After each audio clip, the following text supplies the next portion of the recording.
Le PIB par habitant, nous sommes devenus plus pauvres que le Maroc et la Tunisie. Ça a exporté en 2017 quelques parfums, quelques shampoings en Tunisie, au Maroc, en Libye.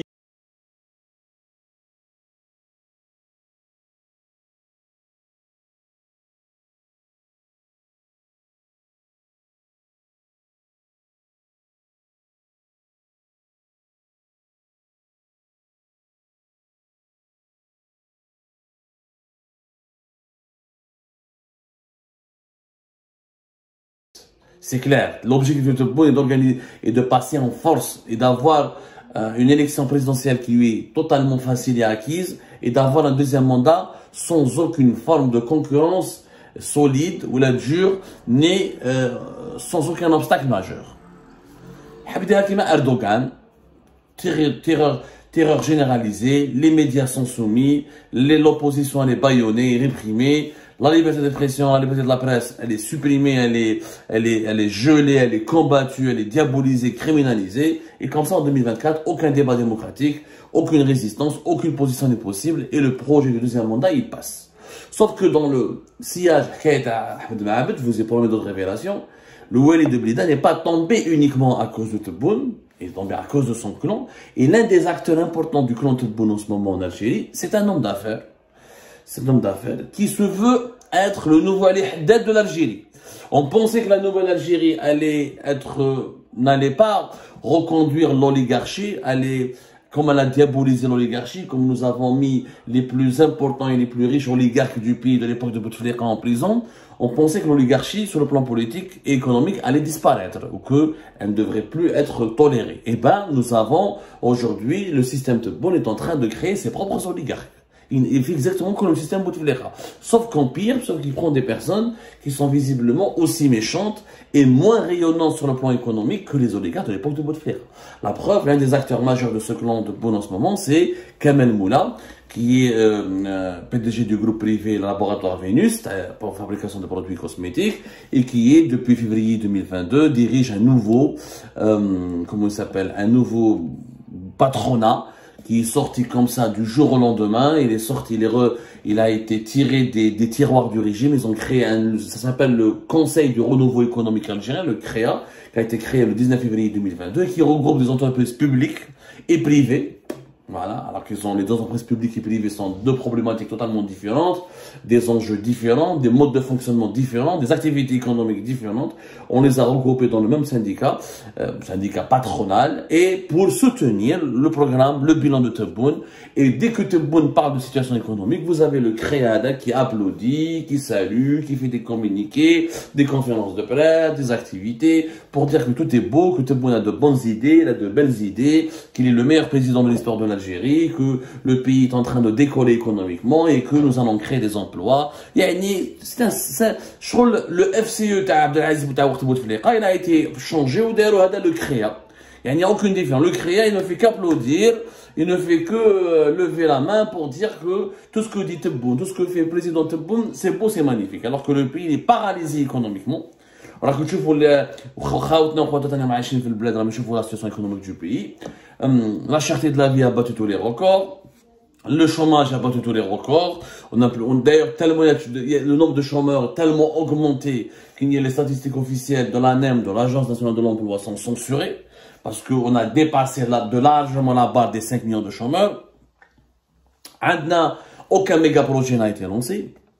La production nationale, et nous avons fait plusieurs émissions, nous l'avons expliqué, elle est toujours en déclin. Il n'y a pas eu d'industrie, ni de réveil industriel, ni de diversification de l'économie. Les importations, la facture des importations est toujours aussi lourde. Le dinar algérien, il a été instable de 2020 jusqu'à 2022. Là, il se stabilise un peu, mais ça reste une monnaie très faible, une monnaie qui n'a plus aucune valeur sur le plan international. En dépit de l'augmentation des revenus du pétrole et du gaz, l'Algérie est un pays qui s'appauvrit. Et même le PIB par habitant, nous sommes devenus plus pauvres que le Maroc et la Tunisie. Ça, on fera une émission plus tard pour l'expliquer. Et la croissance économique, elle est très faible. Il n'y a pas de projet, rien. Le pays habs. L'Algérie de Tebboune vit essentiellement des projets qui ont été lancés par Abdelaziz Bouteflika. Là, 2023, pour en prévision 2024, Tebboune essaie de corriger toutes ces bêtises, toutes ces maladresses, il essaie de s'offrir un bon bilan. Et c'est pour ça qu'il compte sur certains entrepreneurs qui sont membres du CREA, où là, il demande, il fait il multiplie les annonces, où il estime, il essaye de se distinguer un petit peu du bilan enfin, il peut pas se distinguer du bilan de Bouteflika. Bouteflika, il est resté 20 ans, il a fait de une réalisation. Il essaie de réaliser son plan pour le petit bilan. Il ne lui reste qu'une année avant la fin de son mandat présidentiel, qui est pour le moment un mandat vierge. L'Algérie n'a rien fait, à l'exception d'inaugurer des projets lancés par Bouteflika et avoir plus de chômeurs, plus de cherté de la vie, plus de pauvreté, un pays fermé. Fort Tebboune a connu les pénuries, la crise du cash, la crise de liquidité, les pénuries de médicaments, de produits alimentaires, le chômage, la pauvreté, le système sanitaire qui s'est effondré parce qu'il a subi les contre-coups, les effets désastreux de la pandémie de la Covid-19. Le bilan de Tebboune est catastrophique. Pour donc changer ce bilan, pas changer, pour donner une autre image à ce bilan, Tebboune utilise certaines personnes qui m'aident Kamel Moula. Avec Kamel Moula, il a joué un rôle important, parce qu'il est originaire de Blida, il a joué un rôle important dans limogeage du Wali de Blida, parce qu'il avait des problèmes directs avec le Wali de Blida. Mais quand j'ai fait avec le Wali de Blida, Ahmed Maabed, parce que Ahmed Maabed, ما يستعرفش به, où il lui accordait pas beaucoup d'avantages, alors que Kamel Moula, comme il est devenu le chouchou, l'homme d'affaires chouchou du clan Tebboune, toutes les portes lui étaient ouvertes. Et tous les hauts fonctionnaires de l'État, les ministres, le gouvernement, même certains gros gradés des services de sécurité, بداو يشيتولو كيما علي حداد لازم وين يروح il faut lui ouvrir, lui dérouler le tapis rouge. À chaque fois qu'il appelle au téléphone, il faut lui répondre, il faut satisfaire ses désirs. Quand il a une réclamation, il faut tenir compte. Il snob les administrations publiques, il est haut fonctionnaire de l'État. Il commence à bomber le torse, il commence à avoir une influence malsaine sur les affaires publiques et politiques du pays, de l'État normal. Qui m'a donné la même chose avec les banques publiques, avec les entreprises, avec les administrations, avec les services de sécurité, avec les ministres. Il commence à avoir un comportement arrogant, méprisant, et il montre qu'il est le chouchou de Tebboune et que il passe son temps d'ailleurs, dès qu'il a un problème, il appelle la présidence, il propage quand il veut se débarrasser d'un adversaire ou se débarrasser de quelqu'un qui n'a pas voulu lui accorder un traitement de faveur ou là qui n'a pas voulu réaliser une de ses lubies, voilà, il se plaint à la présidence, où il donne la whisky, où il donne des fausses informations, où il va grossir il va falsifier les événements, il va grossir l'affaire, où il dit contre la stabilité du pays, contre le président, c'est une menace pour il khallat, qui m'a dit la même chose.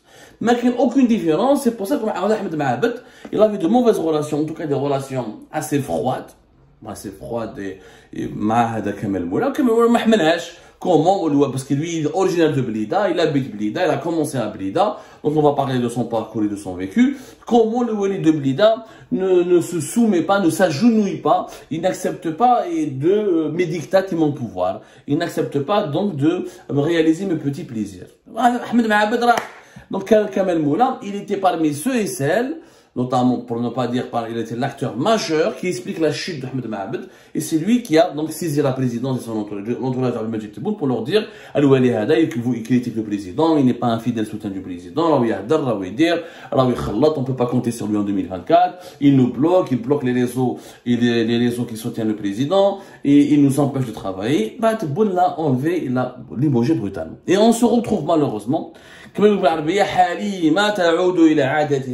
c'est-à-dire que on a dénoncé l'époque de Bouteflika, l'influence malsaine des oligarques sur la politique. On a toujours été en colère, on était dégoûté quand on voyait comment des hommes d'affaires riches qui Ali Haddad, qui Targout, qui Al-Ulmi, qui Ben Amor, qui avaient de l'influence sur les membres du gouvernement, obtenaient des avantages, des faveurs, plaçaient des personnalités au sein des institutions de l'État. Et ils avaient un véritable lobby aussi puissant parce qu'ils étaient parrainés par Saïd Bouteflika, ils étaient des soutiens directs et des bailleurs de fonds des campagnes électorales de Abdelaziz Bouteflika. Et bien aujourd'hui, on se retrouve dans le même schéma, avec beaucoup moins d'éclat, parce que Tebboune vient d'arriver au pouvoir, il n'en est qu'à son premier mandat présidentiel, mais c'est le même schéma. Et pourtant, Hada Kamel Moula, à la grosse différence de Ali Haddad et des autres, c'est pas quelqu'un d'impressionnant.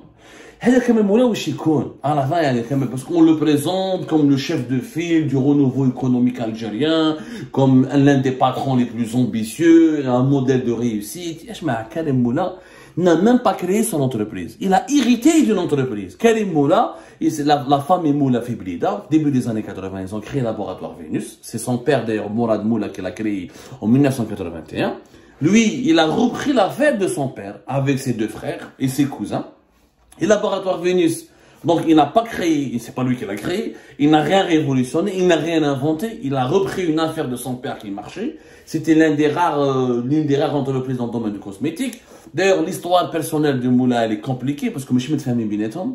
Il y a une partie des cousins et des oncles qui ont été dépossédés, qui ont été éjectés de l'entreprise.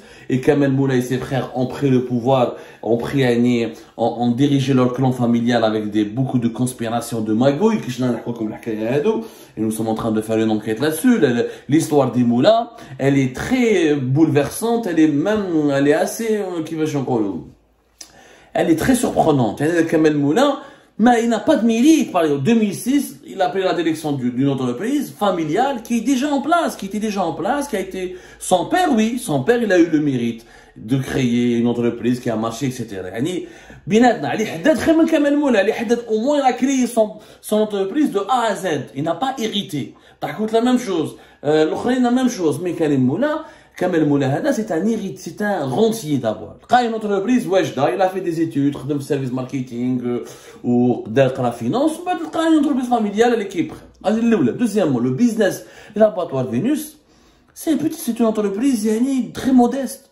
Son chiffre d'affaires, c'est à peine une trentaine de millions d'euros par an, l'équivalent de 30 de millions d'euros par an. C'est pas grand chose. C'est vrai, ils ont exporté en 2017 quelques parfums, quelques shampoings en Tunisie, au Maroc, en Libye, Côte d'Ivoire, Madagascar, mais c'est en de petites quantités, mais c'est pas L'Oréal, certains le comparent, L'Oréal algérien, ou Malabelish, ou Nivea. Non, ça n'a rien à voir. C'est une petite structure, c'est vrai qu'ils emploient presque 5000 personnes à Blida, mais c'est pas les Heddes, c'est pas les grands groupes privés qu'on avait avant, c'est pas Condor, c'est pas Civital, c'est pas le Sovac, c'est pas Ben Amor, non. D'ailleurs, à leur époque, ce qu'on oublie, c'est que Kamel Moula était l'ami d'Ali Haddad et de Ben Amor. Ses meilleurs amis, c'était notamment Laïd Ben Amor, qui était l'ennemi déclaré de Tebboune, et qui Tebboune d'ailleurs a tout fait, dès qu'il est arrivé président, il a tout fait pour le mettre en prison. Parce que Ben Amor, il est entré en prison juste après le Hirak, c'était en 2020. Je crois que c'était en février 2020, si je ne me trompe pas. Mohamed Laïd Ben Amor. Et Ben Amor, c'était l'ami intime. C'était vraiment l'ami intime de Kamel Moula. D'ailleurs, ils sont partis ensemble pour la Coupe du Monde du Brésil. Ils ont fait pas mal de voyages.